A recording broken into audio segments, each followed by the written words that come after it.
Okay, so this is obviously a demo video demonstrating the quality, quackiness, whoppiness, dweedle-dweedle-dweeb-dweeb-dweeness of the MXR MX120 envelope filter, vintage.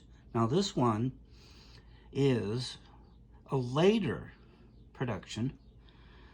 I'm assuming it's from the 80s because it has a LED on-off indicator. It also has a 9-volt DC input jack, which is the older kind for the sort of like mini headphone jack. But this is how it came stock. Other than that, I don't think there's any really differences other than maybe some component brand names and whatnot. I think it's basically the same. In opening this thing up, I did see that the on and off switch here looked a little different than the previous ones that I've had, which were from the 70s. Now, the ones from the 70s didn't have the LED indicator or the 9-volt supply jack. They were battery only, and you had to listen for seeing if the effect was on or off, essentially, or use your memory. So that said, I was very pleasantly surprised about this pedal, which I just got in the mail yesterday. Now, I've alluded to, and I'll reiterate that and clarify that I've had probably about 5 vintage MXR envelope filters. These tan, USA made, whatever, MXR envelope filters. And some of them sounded better than others. Most of the ones I've had sounded pretty good. They nail that, they nail the classic envelope sound. I always was sort of into trying to, emulate the Jerry Garcia typical, like, shake down the street kind of sound, the Frank Zappa one size fits all, Inca Road solo sound. So I was usually able to get those pretty close, if not dead on, with the other ones that I've had. But here's the thing. For whatever reasons, I've had, like I said, 5 of them, and every single one of them I ended up selling just because I don't use the effect that much. I use it, but I use it. I love to use it. I love it to be here when I want to play with it. But then I forget that, and I sell the darn thing, and then I regret it. So this is, like I said, probably 5th or 6th one that I've gotten. I always look for a good price, and usually I don't pay what the current going for price usually is, which is getting up there. These things are getting up there. They're $300 easily all day, if not more. So I got this one for a really good price, and I was so happy to get another one because, like I said, every time I sell it, I regret it. I've had Q-Trons, I've had Mojo Hand, this, that, and the other, and those pedals are great, but this one is number 1. Now, that said, not too long ago, I got a Mojo Hand 443. And that was probably the first time that I'd ever plugged into an envelope filter in all my years of playing and liked it on any setting, period. I mean, I didn't have to go to the Jerry setting for the reference like I do on most of the other ones. Go to the Jerry settings, try to find that Jerry estimated profit, shakedown street sound, and then from there kind of judge whether the pedal's going to be happening for me or not. And I've had some real dogs that didn't even get close. Some of the newer ones and whatever, digital ones. Some of the digital ones actually nail it too. But as far as like having a faithful, reliable, dependable pedal that's always going to do it, you've only got about 3, 4, 5 pedals out there that are going to do that. That one is the Mutron 3, and then the other Mutron pedals that have recently come out, the Beagle, Moo Music, and then the DODs, the vintage DODs seem to get pretty close, and they get closer maybe arguably because they actually have an opto resistor. What do you call it? It's a light resistor, opto coupler. Anyway, they have those, and this is this and many other of the, like the Qtron and the MXR and whatnot. They actually trigger from an effect from a different electronic formula. Essentially, it ends up being the same though.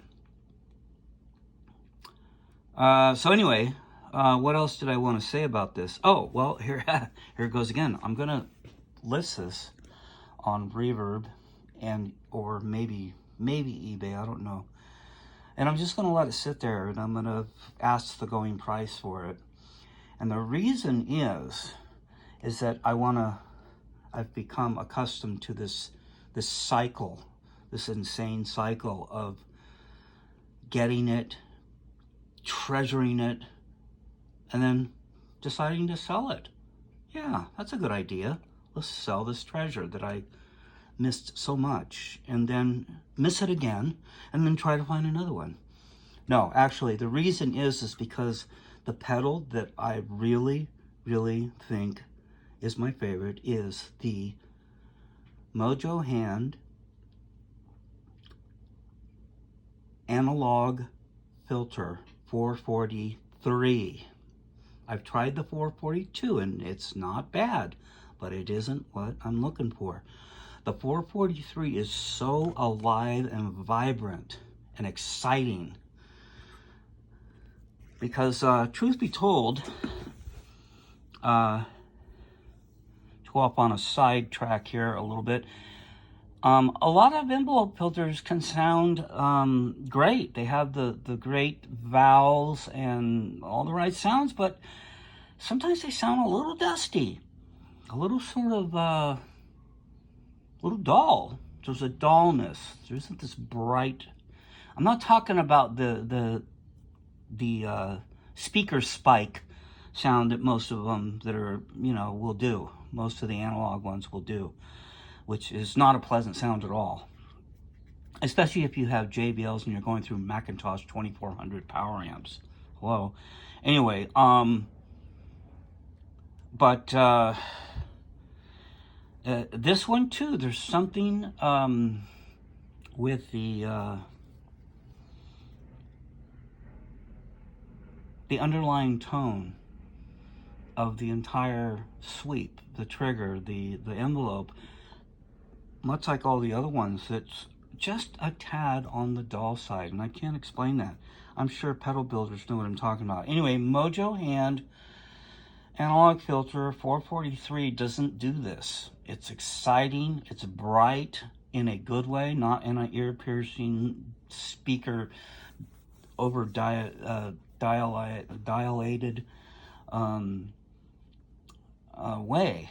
It's just, and there's a tiny little bit of volume boost, just enough so that the lower sort of pre-trigger, pre-attack, or pre-threshold sort of almost muffled sounds even sound good. So I don't know what they did differently, except for I'm pretty sure they're using the light resistors.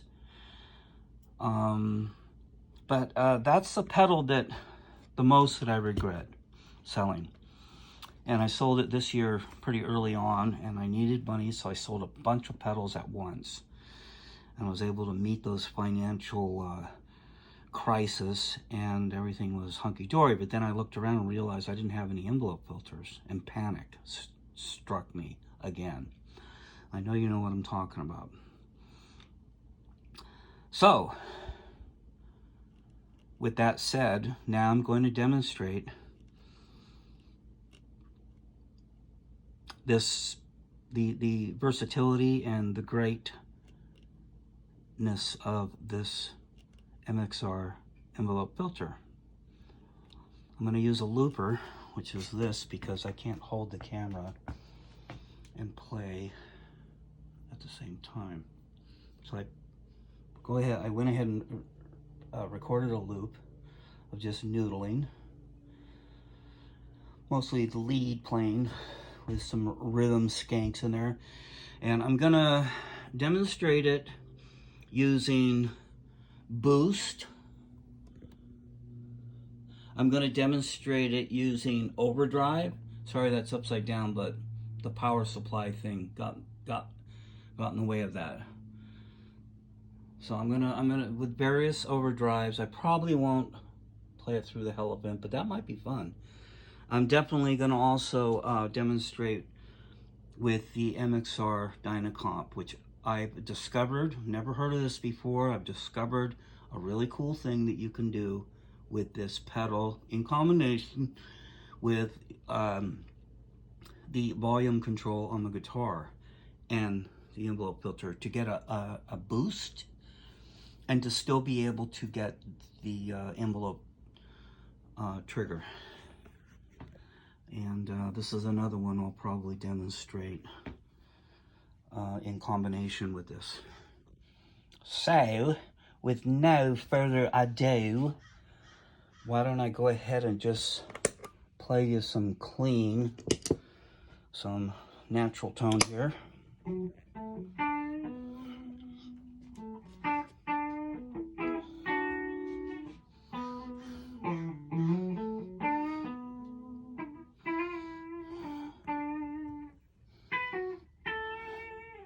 Now MXR.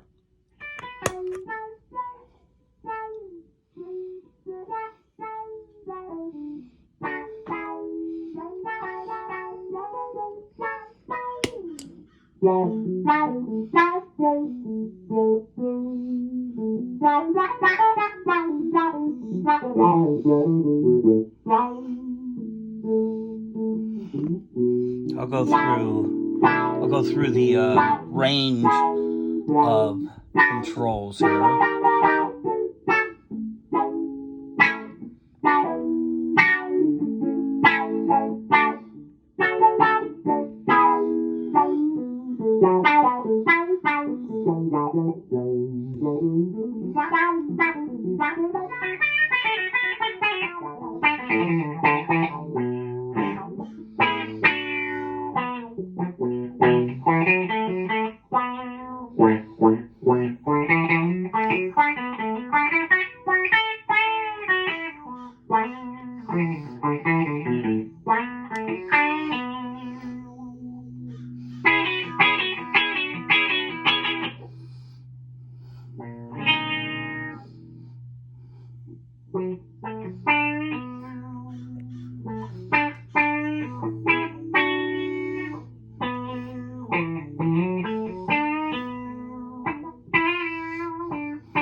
Thanks for watching.